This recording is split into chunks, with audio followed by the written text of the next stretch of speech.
تو ثانیاً قرآن شریف کی پہلی صورتوں بالخصوص آل عمران میں انہی امور کی وضاحت کی گئی ہے۔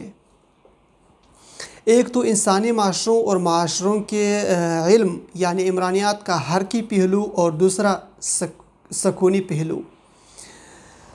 اول ذکر میں یعنی جو حرکی پہلو ہے، معاشرے کی نشو و نما اور ترقی سے بحث کی جاتی ہے، ٹھیک تو اور دوسرے میں معاشرے کے مختلف اجزاء اور توابع میں جو ربط باہمی اور علاقہ قریب ہے، اس سے بحث کی جاتی ہے۔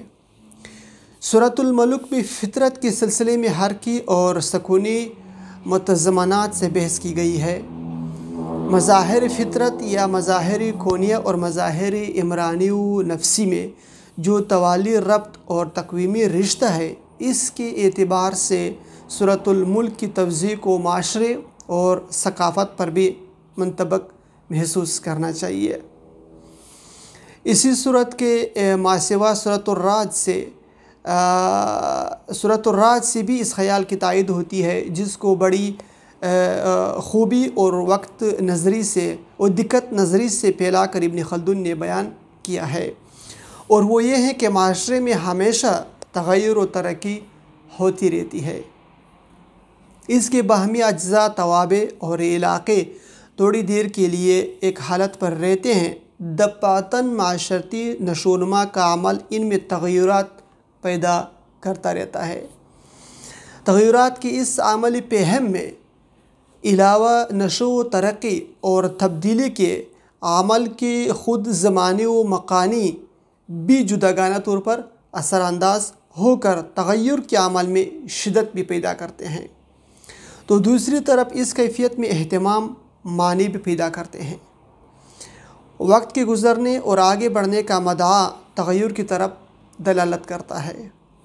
ہر گزرا لمحہ معنی و مقصد پر دلالت کرتے ہوئے آگے آنے والے مقصد و معنی کی طرف اشارہ کرتا ہے، اور نفسی انسانی کو جزائے عمل کے متعین کرنے کے لیے آمادہ کرتا ہے۔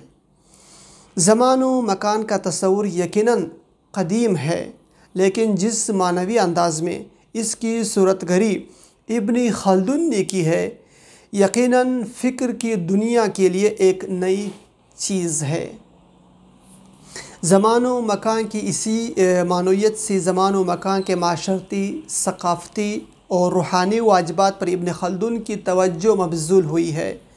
چنانچہ اس دائرے میں کام کرتے ہوئے اس نے ایک نئے علم کی بنیاد ڈالی ہے، جس کو عمرانیات زمان و مکان کہتے ہیں۔ علاوہ قدر معنویت کے زمان و مکان میں جو تعلق باہمی ہے، اس سے زمانی و مکانی علتیت کا تصور بھی ابھرا ہے۔ اس لیے زمان و مکان کے رشتوں میں علت و معلول کی کیفیت بھی کما ہو کا وضاحت کی گئی ہے۔ ظاہر ہے کہ ابن خلدون نے یہ خیالات قرآن شریف بالخصوص سورۃ العصر سے اخذ کیے ہیں۔ دنیائے فکر کی تاریخ میں متذکرہ اہتمام سے صرف قرآن ہی نے اولاً ان کو پیش کیا ہے۔ اس دائمی تغیر کی بنا پر ظاہر ہے کہ معاشرتی اور ثقافتی نظام کے عام قوانین تو مرتب کیے جا سکتے ہیں، لیکن معاشرے اور ثقافت کی کسی مستقل حالت کا تعین ممکنات سے نہیں۔ انہی امور سے ابن خلدون نے اپنے مدونہ قوانین عمرانی میں بحث کی ہے، جس کو چارلس عیسوی نے اپنی کتاب میں درج کیا ہے۔ یہ وہ صورتحال ہے جس کی بنا پر معاشرتی سکونیات بھی معاشرے کی ایک متحرک تصویر بن گئی ہے۔ اس کے اجزاء اور علاقے جن مراحل سے گزرتے ہیں، ان کی توضیح کی جاتی ہے۔ حرکیات میں سکونیات اور سکونیات میں حرکیات کا موجود ہونا ایک اضطراری قانون ہے۔ یہ بڑا اہم پوائنٹ ہے۔ حرکیات میں سکونیات اور سکونیات میں حرکیات کا موجود ہونا ایک اضطراری قانون ہے۔ اس امر کی وضاحت میں غالباً آج بھی ابن خلدون کو تقدم اور فوقیت حاصل ہے۔ اس کے سوا دور جدید کے متذکرہ شعبوں میں یعنی عمرانیاتی سکونی اور عمرانیاتی حرکی کا بھی وہ اولین مؤسس ہے۔ اور اوپر کہہ آئے ہیں کہ متقدم علماء عمرانیات کی طرح ابن خلدون حیاتیاتی، نامیاتی اور ریاضیاتی انداز میں معاشرے کو مماثلت دینے کا قائل نظر نہیں آتا۔ وہ انسان کو کائنات کا ایک ضروری حصہ سمجھتا ہے۔ انسان اور کائنات کے باہمی تعلق کا تصور قدیم زمانے سے چلا آ رہا ہے۔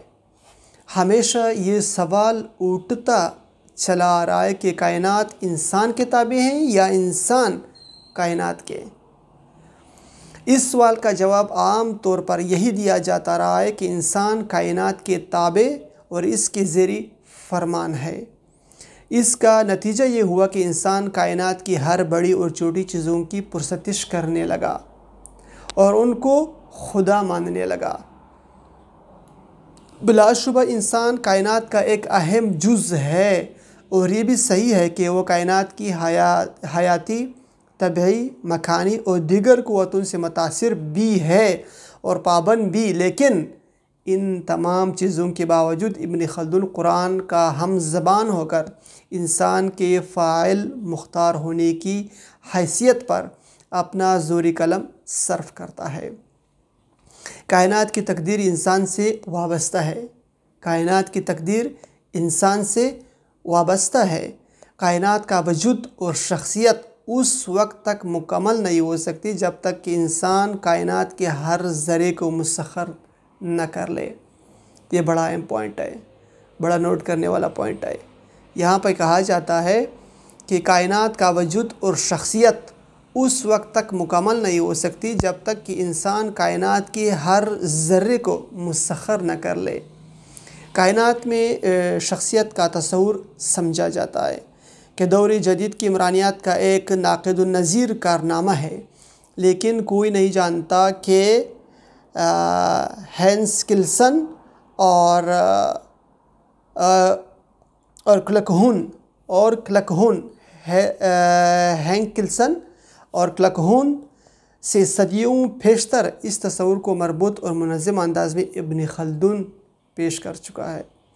ابن خلدون کا استدلال ہے کہ شخصیت بغیر معاشرت کے ممکن نہیں، اس لیے کائنات کی ہر چیز معاشرتی نظام کے تابع ہیں، اور خواہ وہ حیوان ہوں یا نباتات، جمادات ہوں یا معدنیات۔ شخصیت اور معاشرت کا یہ توالی ربط کائنات کی وہ بدیہی حقیقت ہے جس کا اظہار پہلی مرتبہ قرآن کے ذریعے ہوا، اور اسی ماخذ سے استفادہ کرتے ہوئے ابن خلدون نے اس کو مبسوط اور حکمیاتی انداز میں پیش کیا ہے۔ کائنات اور انسان معاشرت اور شخصیت کے باہمی رشتے میں سلک و مروارید کی طرح جڑے ہوئے ہیں، تو دوسری طرف انسان ہی کو یہ عز و شرف حاصل ہے کہ وہ عقل استقرائی کا مالک ہے۔ انسان کو یہ شرف حاصل ہے کہ وہ عقل استقرائی کا مالک ہے، اور شجر و حجر و کائنات کی ہر چیز کے مقابل، خواہ وہ آسمان ہو یا زمین، کلچر بنا سکتا ہے۔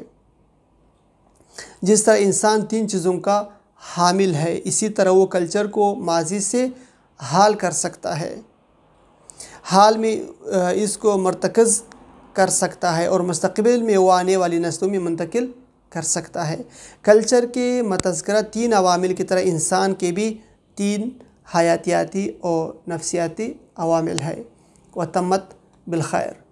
یہ تھا آج کا ٹاپک، یہ تھا آج کا موضوع جو آپ لوگوں نے سن لیا، اور یہ موضوع تھا معاشرتی قوتیں۔